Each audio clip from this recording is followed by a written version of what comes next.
Well, I think that's the first time I've ever been compared with Elon Musk. So, and I don't even drive a car, but that's a whole other story. One of the things I'd like to start with is, as you can probably tell from my accent, I'm actually not from round these parts. And one of the people I admire more than anything else is a guy called Winston Churchill. And Winston is known for many, many things. But one of the things we need to remember in a time of transition that we're all in is that Winston was brilliant at bringing people together and giving them their head and allowing them to do things that had never been done before. So, for example, hands up, how many of you have heard of Bletchley Park? A few hands go up in the room. Okay, this was an establishment created to break the German codes during World War II. It was an establishment that created the first computer in the world. And it was enormously important in the victory in World War II. And the reason I talk about this story to you all today is I challenge you all to be like Bletchley Park. And the reason I say that is Churchill had a number of options. There was an intelligence group in the UK called MI6. And the logical thing to do would have been to put Bletchley Park under the control of MI6. It was the logical place to put it. But what Churchill said was, if I put Bletchley Park under MI6, I'm going to get variations of the same old thinking. I'm going to create something new. I'm going to give the team its head, and I want them to create something that is truly outstanding. And that's what he did. So I challenge all of you in the room to step back from your organizations, to talk to each other, to begin to think outside the box, because your channel partners and your potential channel partners are not in any of the boxes that any of us are in today, and actually go to your leadership and say, this is what we need to be doing. It's not same old, same old. It's not evolution. In many cases, it's actually revolution. And we're living in revolutionary times, and those that actually grasp that and do something about it are going to win big. So, a little bit about us.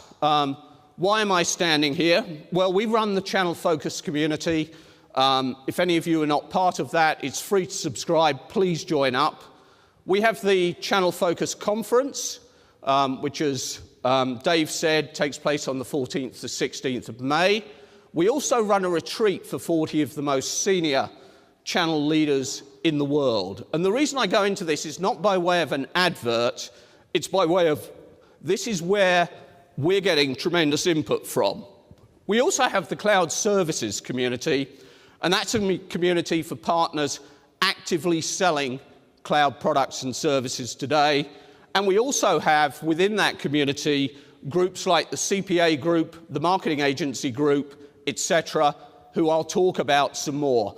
And I promise you, as I go through the presentation, Jay and I did not sync up last night. It just looks like we did. So I'm going to be talking about understanding the partners you need. I'm going to be coming at it very much more from a partner perspective. What are they looking for? What do they want you guys to do for them? What's going to make a difference? What are they selling? Who are they selling to? Very importantly, as you look at them and you talk to them, what do they want from you? What are their unique challenges? Not yours, because you have some as well, a lot of them. And then I'm going to summarize. But everyone loves quadrants. Here's my quadrant. If you look at your products and you look at these 4 quadrants, at the top left, you've got rising. How much technical expertise do your products actually need? What are you demanding from your partner in terms of their technical capability?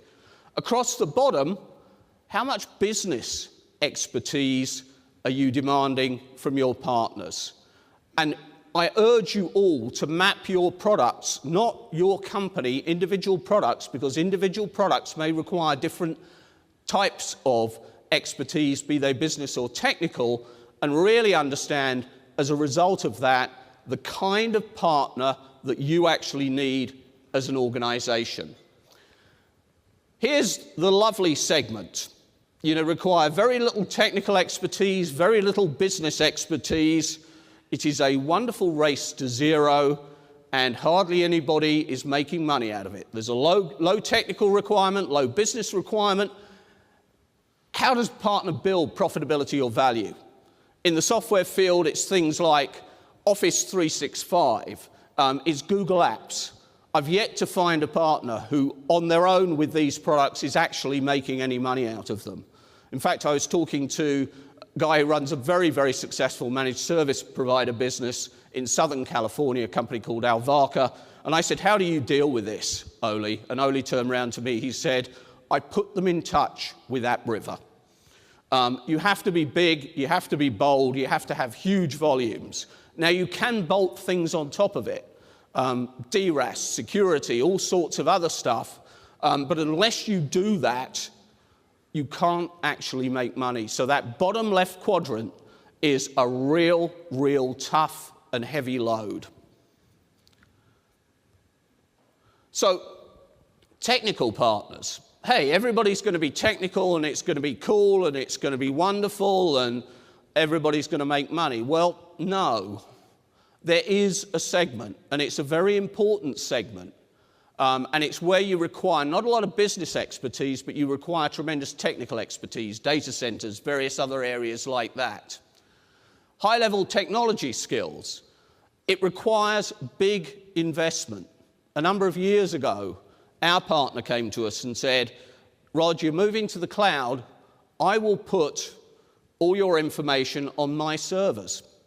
And I just looked at them and I said, "Excuse me, you employ 25 people and you want my family silver. It's just not going to happen. I'm going to go with the big guys," and we ended up actually with Rackspace as our provider. And if you're going to do it properly, you've got to be big, you've got to be successful, or you've got to be very, very specialized, and companies like Alvarca do a very, very good job of specializing in that area. So you're up against the 800-pound gorillas, AWS, Azure, Capgemini, Accenture are beginning to play in it. It's highly, highly competitive. It's really, really tough, and it's a race to zero. AWS are driving prices down and down and down, Azure following suit, and for a partner, they're investing the same amount of money and being able to charge less and less for it. So really, really look at your partners and where they are. And they need to create, if they're going to be in this space, and there'll be very few of them, they really need to create differentiation. Isn't that where all the MSPs are, I hear you say? And I'll talk about that later on in the presentation. So where to next? I'm going to specialize, I'm going to do all sorts of things, and I'm sitting there and I'm going, okay, there's AWS. Now, AWS's problem today is they can provide the ingredients, but they don't provide the soup. Think about it. They can provide all the bits and pieces, but they're not going to put it together for you. But for how long? So you always need to be looking very carefully at what these guys are actually doing. I'm going to dive a lot deeper than Jay did into specialized channels. As I said, we didn't sync up last night, I promise you, and talk about these guys. Who are they? What are they? What are you looking for? What are they going to do for you? And specialized channels are relevant where you need primarily business expertise. If I've got a piece of marketing technology, a piece of HR technology, manufacturing technology, medical technology, particularly if it's a SaaS application, these are the guys I want, because they're in touch with the people in the customer that you need your product being talked about to. So, as I said, they're marketing agencies, CPAs, HR consultants. Larry Ellison, a very, very smart guy. Why did he buy Eloqua? He didn't just buy marketing technology, he bought the marketing channel. Why did he buy NetSuite? He didn't buy just NetSuite, he bought the CPA channel that came with NetSuite. He also owned a big chunk of NetSuite, and he made a serious amount of money on the way, but that's by the by. Watch for Oracle next, buying an HR consultancy, which aside from medical is probably the third largest sector. Medical much more difficult because there's a lot more specialization and it's a lot trickier. You're also seeing business consultants in this area. You're seeing manufacturing reps. You're seeing all sorts of people. You're seeing the business guys going out there and making that technology sale. Some interesting statistics for you. Accounting, 93,000 businesses. Hang on, didn't we used to say there were 120,000 IT channel partners in North America? Well, there are almost the same number of CPA firms in North America with over 500,000 employees. If you have anything relating to financial technology, these guys are going to be the leaders in the field as we move forward. Advertising agencies, 43.6 billion in revenue, 66,000 businesses in North America, 250,000 employees. It's huge. These are channels that people are actively using today, and I'll talk more about what they want and what they're looking for. HR consultants, 23 billion in US revenue, 44,000 businesses, 183,000 employees. We're not talking small potatoes. We're talking guys that are absolutely channels that are massive, that are beginning to really drive into the technology space. And I know this because we're meeting with them every day. So why? Well, the first thing is they can talk business. I'm the CFO. I'm looking at business analytics. I'm maybe looking at analyzing what my staff are doing and how much is being spent in different areas. Who do I talk to? I don't talk to a technical partner. I talk to my CPA firm. They're the people that give me that kind of advice. If I'm the CMO and I'm really trying to drive better results from my website, I'm really trying to understand how I could leverage that extra percentage point that's going to make me a superhero in the company. Do I go and talk to a technical person? No. I talk to the marketing agency that's responsible for the site and say, how can we make this even better? And they come to me and they say, here's the technology that you need to make this work.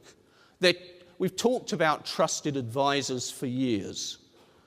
These people genuinely are trusted advisors. We finally have trusted advisors out there in the market.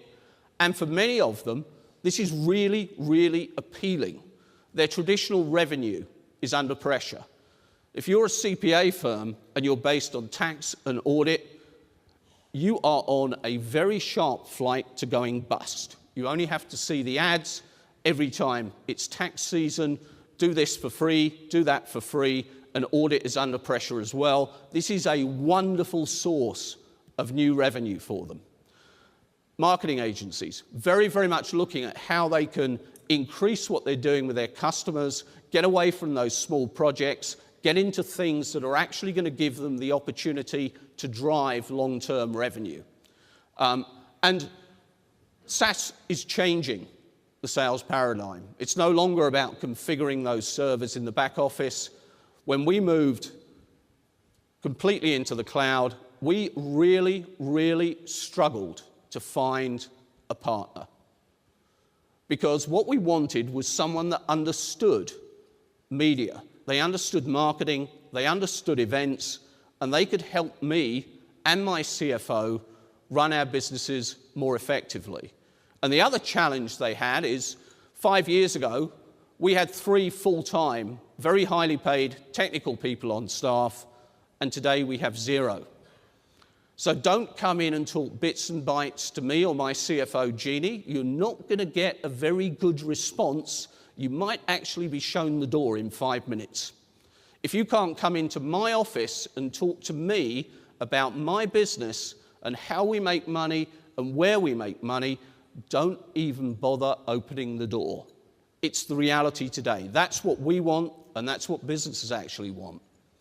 So we now have 42 people dedicated to our financial technology practice. 42 people, and this is a practice that was started 18 months before.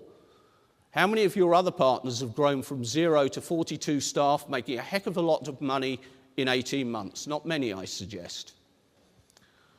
Online was killing my traditional business. My move into HR technology bridges that gap and gives me ongoing guaranteed revenue, the leader of a very significant HR consultancy. The revenue from technology is far less important than the business services that I can bolt onto it.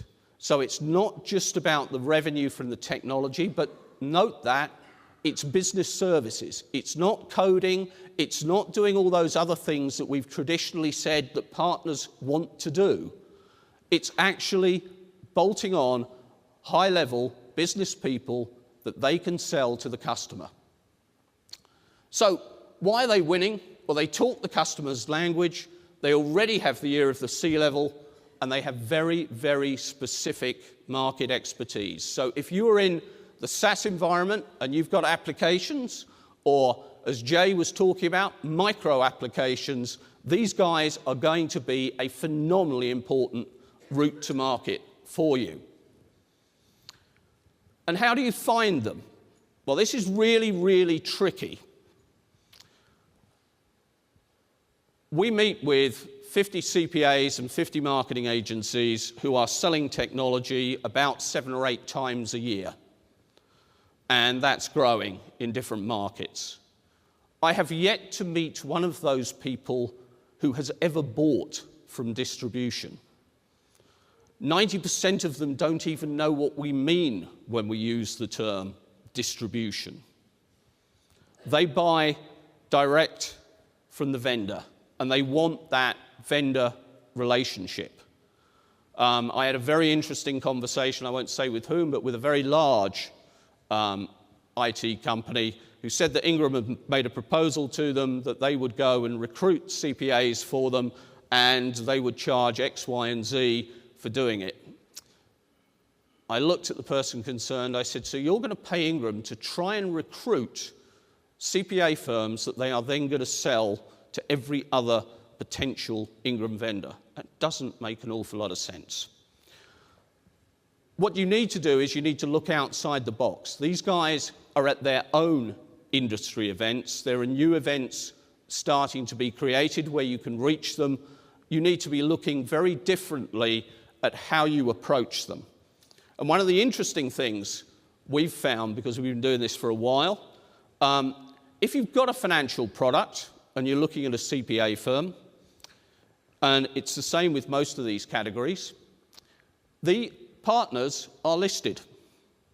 And what we've learned from painful experience is if you look at that CPA firm or you look at that legal firm, you go to the managing partner because he or she is the person that makes the decisions, and you then go to the 2 photos on the partner page that look the youngest, because they are the keenest to build a book of business which actually has direct impact on their income from the practice.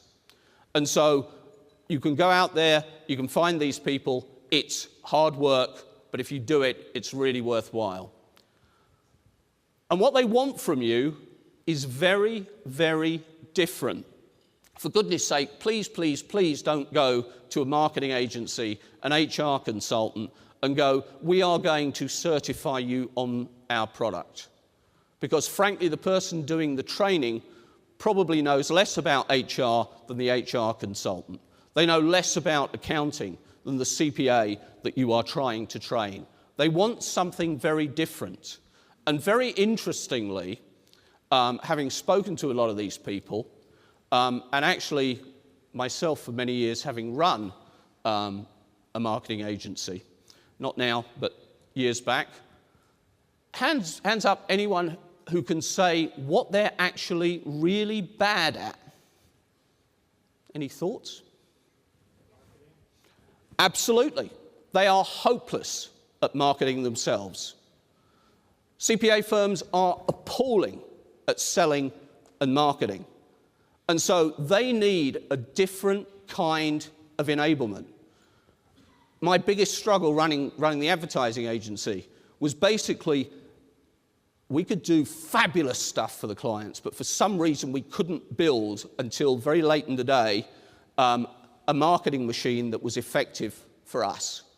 So if you look at what they're looking for, their first thing is not, I want to make money out of your products. Their first thing is, hang on, you want me to go into all of my customers and talk to them about your product X.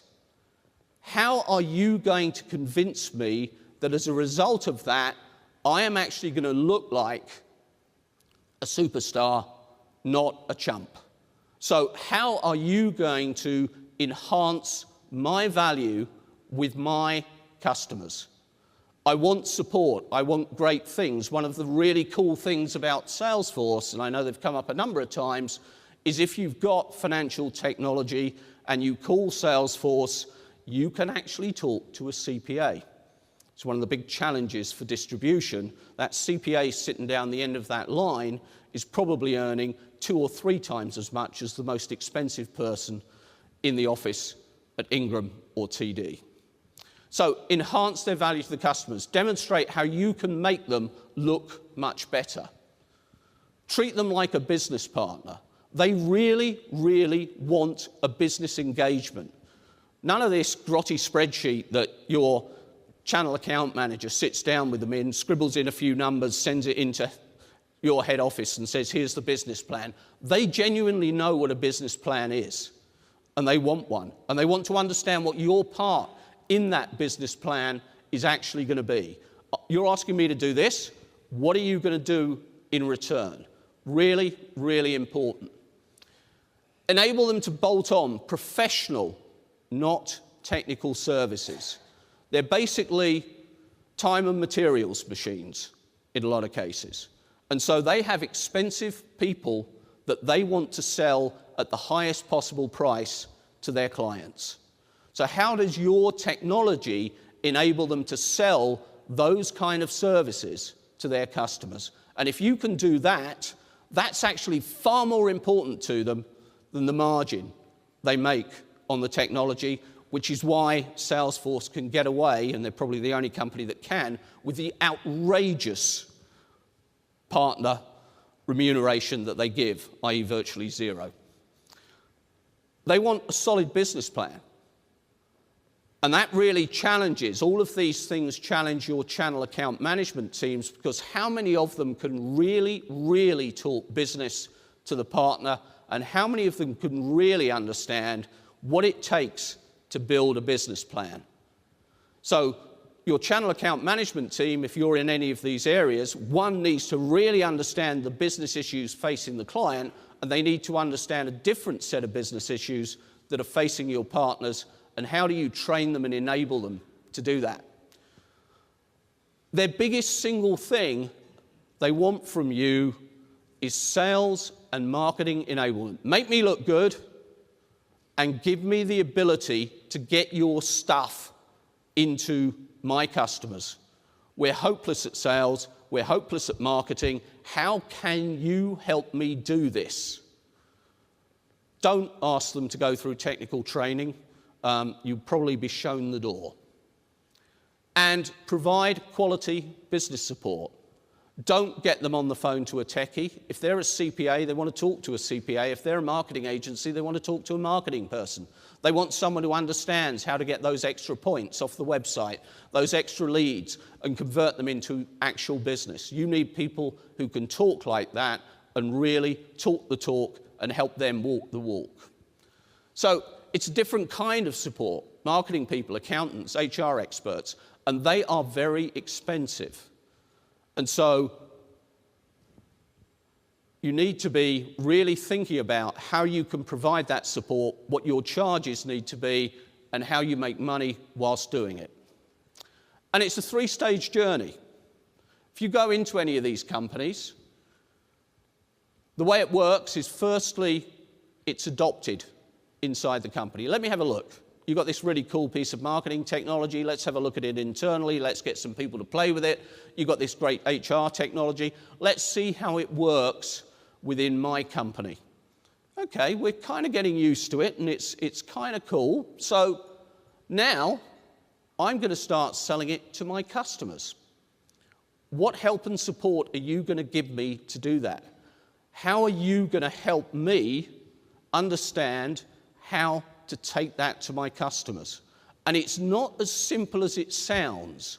One of the biggest challenges for a technical element in a CPA firm is actually getting the partners to buy into the fact that they need to talk about, here is what we have available now as a CPA firm. The challenges are both external and internal, and how can you help them overcome those challenges?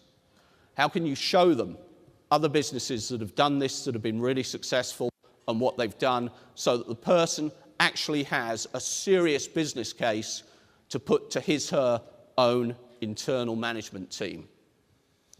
The third is they use it as a lever to win new customers. And you'll see a drop-off at every stage in this process. If you can get to number 3, it's basically nirvana. Go break open a bottle of champagne if you could get 50% of these guys doing that for you, because by goodness you deserve it. And Jay touched on this, and I'll touch on it as well. What it also does is it puts the partner in a very, very interesting position, and I'll breeze through this very quickly because it's been covered.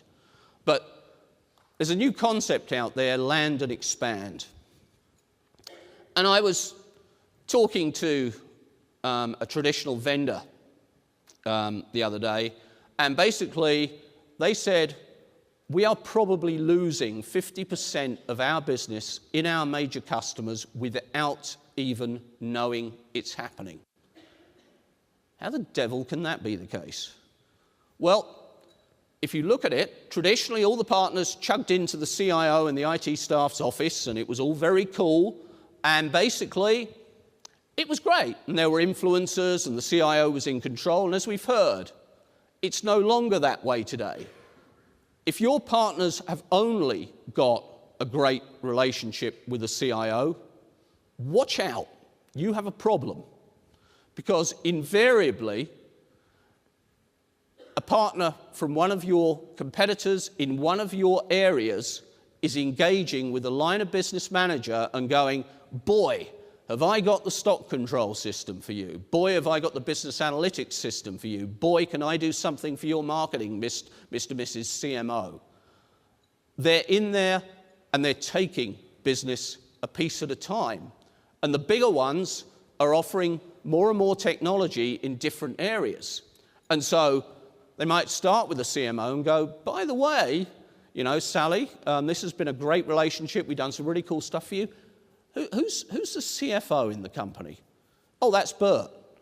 We got this really cool business analytics tool. Is there any way we could talk? Yeah, you've done a great job for me. Let me go and introduce you to Bert. And before you know what's happening, it's snip, snip, snip, snip, snip, more and more business actually being lost. And finally, there's a new breed of partners emerging, and this is one of the most interesting areas of the lot. Because what you're seeing is emerging of the specialized channels, the guys with the real business expertise, and the traditional partners, the guys with a really interesting technical expertise. And this is happening in a very interesting way. Sapient, a big Salesforce partner, was bought by Publicis. Publicis are a $6 billion a year marketing agency based out of France. Really interesting. Why? Because Publicis recognized the CMO controls 30% plus of the technology budget. We have an awesome relationship with the CMO. That 30% is worth an awful lot of money. We're going to go buy the technical expertise to enable us to do that. Now, people aren't silly, and people do smart things. And Accenture has acquired about 15 marketing agencies. I'm not talking marketing technology agencies. I'm talking about people like Karmarama, who are one of the leading branding agencies in the UK. Boop, we'll have that because you have that relationship, and we know we need to hang on to that CMO budget. So you're seeing some really, really interesting mergers taking place out there in the marketplace. People buying people that you'd never expect, which are creating really new, really different challenges out there. There's new mergers, new challenges, new competitors. It's really, really getting complicated. Accenture versus Publicis. New dynamics, new competitors. A friend of mine got bought, his company got bought by Publicis, Sapient. I said, so Mark, you're now with Publicis, you must have some really interesting competition. He said, actually, Rod, no. He said, my competitor previously was Accenture. My competitor today with Publicis is still Accenture. They've bought the marketing expertise, and Publicis have bought the business expertise, and we're now going head-to-head in terms of what we need to do for the customer. And it's not just the big guys. Some of the smart, small guys are recognizing this, and this is a lovely quote. We recently lost an important account to a CPA firm. They knew all about the client's business needs and put in a cloud-based ERP and business analytics system. I figured we had two choices: try and compete with their business knowledge or try and partner with them. I approached them. We've just closed our second deal together. They bring the business expertise. We have deeper technical skills. Who knows where this might go? And this is a partner that only employs 20 people. So it's not just Accenture that are going, hey, what's going on? It's not just Publicis that are going, hey, what's going on? It's beginning to happen. Very early days at the small end, but it is beginning to happen. So our lovely MSPs, and they've kind of hovered between the everyone plays and the technical partners space, and they're hurting. They're hurting really, really badly. And what the smart ones are trying to do is they're trying to acquire and develop that business expertise. They're becoming more and more specialized, and they're working to get into that top right quadrant because it's the only place for them. I can't hope to compete with Amazon or Azure. Somehow I need to embrace them, much as I really don't want to. I need to change my business model and deliver a new value set for my clients. And that's going to be based on a combination of technical and business expertise and services. That's a mid-sized managed service provider actually in New York with about 150 staff. And they recognize where they have to go and what they have to do. So you need to know your partners. And they're going to want very, very different things from you. And if you look at a specialized partner and you look at a smart cloud MSP, I use the term smart as in clever, not as in a brand name or anything, they want very different things and they're presenting very different things to their customers. A specialized partner is vertical application based. They market jointly with the vendor brand. If they're selling NetSuite, NetSuite is my brand. There's this huge noise in the marketplace. This is very, very cool for me. They're the vendor's route to the customer. And increasingly, we are seeing a trend where that vendor is actually billing the customer and paying the partner a commission for the life of the contract and for the life of however that customer stays with that technology. They sell business solutions, okay? Think about that, business solutions. If you're a smart cloud MSP, it's totally different. If you're smart, you're kind of infrastructure-based, but you're almost certainly playing with Amazon or Azure, because if you keep building that infrastructure, your infrastructure costs are not going down, and the amount you charge your customers is going down fast. They're basically market under their own brand. As I said, we're with Rackspace. I have absolutely no clue what servers they're using. I don't even know if anyone in my organization knows what servers they're using. I don't know what routers they're using. I don't know what security technology they're using. And frankly, I don't care. What I care about is they're up 24/7, 365 days a year, and they're really darn good when I pick up the phone and talk to them. And if you look at, that's a huge danger for people in the hardware marketplace. It's a real challenge. You know, if you look at companies like Ciena and Adtran that are snipping away at Cisco's market share, they have virtually no brand. Cisco has a huge investment in the Cisco brand. But Adtran, Ciena, are going to companies like Comcast, so when you get that router in your business or in your house, got a Comcast label on it, but it's never made by Comcast. So they built other things, and they're selling things like TCO, total cost of ownership. It's a totally, totally different sell. They're the vendor, they're your customers. They're not your channel, but they are still incredibly important to you, and they can buy a ton of technology. So where do they sit in your organization? Do they sit in the channel team? Do they sit with the direct guys? How do you deal with that? I would argue strongly that they should still sit with the channel team, because ultimately your technology is being bundled and offered to the customer. They absolutely want to bill the customer.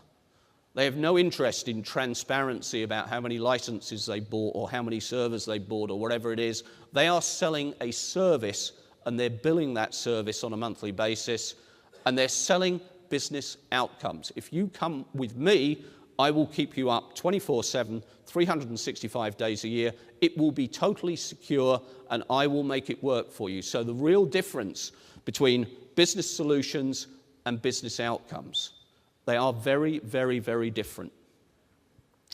And then you have a back office challenge, which is wonderful. Your CFO is going to love me when you show him this presentation. One size doesn't fit all. In fact, one size doesn't necessarily fit an individual partner. We all were used to the good old traditional buy-sell, and you sold it to them and they sold it on. That's not what's actually happening today.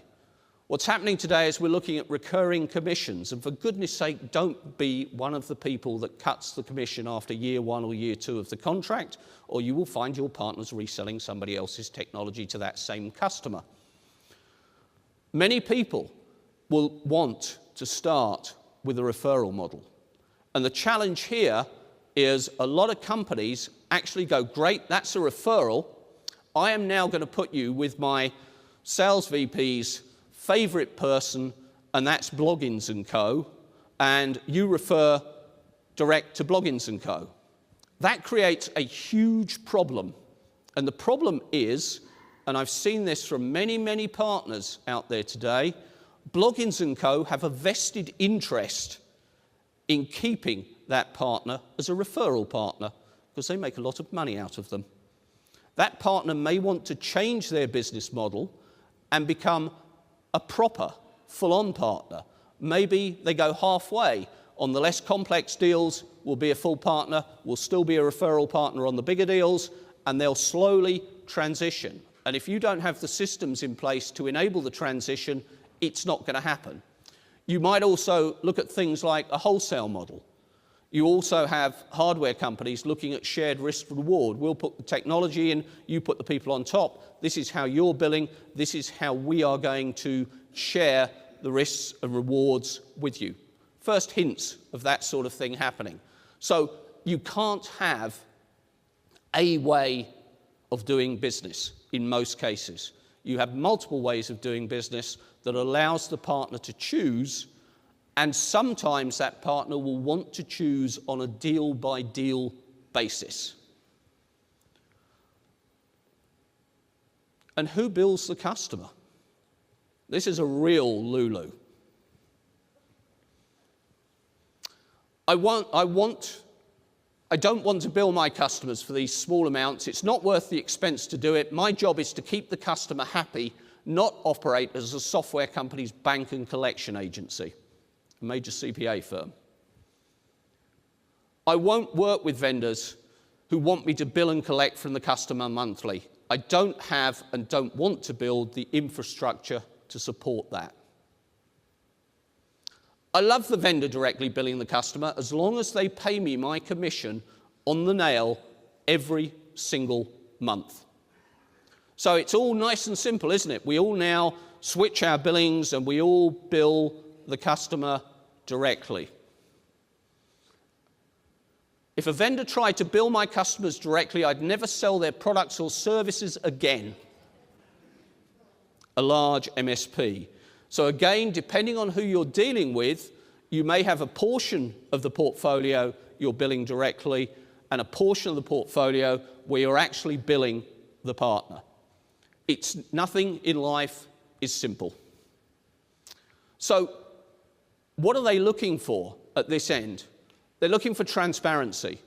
They want really cool, clear dashboards. This is what I'm going to earn. This is how it's going to happen. Here's the state. And if it's in a referral model, here's the state of that sale. This is the stage it happens to be. They want trust. And interestingly, one of the smarter vendors, because there's always going to be conflict, created a conflict group. And they resolved the conflicts. And the conflict group consisted of one person. There were a number of them within the vendor, but the team that actually made the decision was one person from the vendor and two partners. The CFO was petrified. This is going to mean that every single decision is going to go against us and it's going to cost us a huge amount of money. Interestingly, the net result was the partners were harder on themselves than the vendor had been, and actually 15% more decisions went against the partner. But the partner couldn't say anything because it was people like them making the decision. So build that trust, build that honesty, don't change the system. Absolutely consistent payment is incredibly important. Not, oops, we've had a glitch on the system and today you're being basically paid 3 days late. There are a couple of vendors out there who've deliberately decided to move to a check-based paying system for their commissions. Why? Because they send the check to the managing partner, and the managing partner gets this lovely check from vendor A every month and remembers it. Very, very interesting piece of marketing as much as anything else. Oh, yeah, I just got that $5,000 on those commissions from company X. If it was just a direct transfer, the only person that would see it would be the financial team. You have to give them the same revenues for the life of the customer. You have to provide them with really, really good feedback. What is happening? What are you going to make money on? How's it going to happen? And as I said, you need a really rapid resolution system. So, in summary, it's not the same. Break away from the thinking that you have inside your organizations. There are some super smart people in the room. Use that brain power, and rather than saying, how do we change this, go, here are the kind of partners we're looking for. Look at those 4 quadrants. Here's a blank sheet of paper. If we had a blank sheet of paper, how are we going to do the very, very best job of making this work? Throw away everything you've got to start with. It doesn't mean it's not valid, but start with an open sheet. How important is your brand to your different partners and their customers, and how does that work? To recruit new breed partners, think outside the box. They're not the same people you always thought they were, and distribution will not know who they are. New partnerships are emerging. How do you position your company as a partnership enabler? One of the things that Salesforce are really good at is putting their partners together, and I hate keeping mentioning Salesforce, and I apologize, but they do a really good job of enabling partners with different skill sets to come together. And one size does not fit all.